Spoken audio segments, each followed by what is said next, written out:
Assalamu alaikum virtuanlar. No, колбасаларды албагыла. Россияда, айрыкча Москвада жана Россияда кайсыл бир аймактарында иштеп жүргөн мусулман virtuanдар уйдук экен, койдун колбасасы экен, тооктун колбасасы экен деп эле ала бербегиле. Бисмиллахир-рахманир-рахим. Аллаху акбар деп Аллахтын аты менен союлбаган колбаса уйдук болобу, койдук болобу, тооктук болобу арам болот. Ошондой эле эттер деле ошондой эле.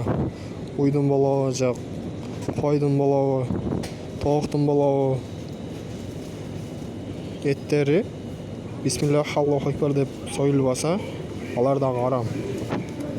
Дайым ишеничтүү халал колбасалардан алгыла, атайын өзүңөр ишенген халал эт саткандардан алсаңар эттерди дагы. Ошон үчүн силерге кааларым Аллахтын алдында күнөөкөр болбогула virtuanдарым.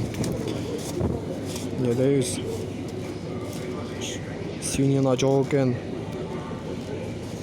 курамында чочконун эти жок экен деп эле колбаса ала бербегиле. Халал колбасалар бар атайын. Ошол халал колбасалардан алгыла.